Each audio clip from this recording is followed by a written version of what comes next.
દાઝી ગયેલા દર્દીઓમાં અલગ અલગ પ્રકારની ડિફોર્મિટી અથવા તો વિકૃતિ કેમ થાય છે અને આવું ના થાય એના માટે શું કરવું જોઈએ? જ્યારે આપણી સ્કિન દાઝે છે ત્યારે સ્કિનનું ડર્મિસ નામનું જે અત્યંત ઉપયોગી પડ જે સ્કિનની સ્થિતિસ્થાપકતા માટે જવાબદાર છે, જેમ આપણે સ્કિનને સ્ટ્રેચ કરી શકીએ છીએ, મુઠ્ઠી વાળીએ તો સ્કિન ખેંચાય છે, ખોલીએ તો લૂઝ સ્કિન થઈ જાય છે. આ જે સ્કિનની સ્થિતિસ્થાપકતા માટે જવાબદાર ડર્મિસ નામનું પડ છે ડેમેજ થાય છે અને એના લીધે જોઈન્ટ સરફેસ પર સ્કિનની ઇલાસ્ટિસિટી અથવા તો સ્થિતિસ્થાપકતા ઘટે છે.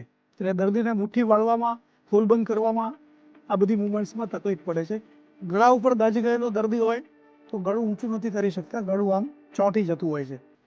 આવી પરિસ્થિતિમાં સમયસરની પ્લાસ્ટિક સર્જરી કરી અને દર્દીને ઘણા બધા અંશે આમાંથી રાહત આપી શકાય છે. આ ઉપરાંત પ્લાસ્ટિક સર્જરી પછી દર્દીને વિવિધ પ્રકારની સ્પ્લિન્ટ એટલે કે ગળાનો કોલર, હાથનું પ્લાસ્ટર એ પણ પહેરવું પડતું હોય છે અને આ બધું કર્યા પછી પણ કોઈક વાર દર્દીની જે ફંક્શનલ રેન્જ ઓફ મૂવમેન્ટ કહીએ એ નોર્મલ કરતાં થોડી ઓછી રહેતી હોય છે.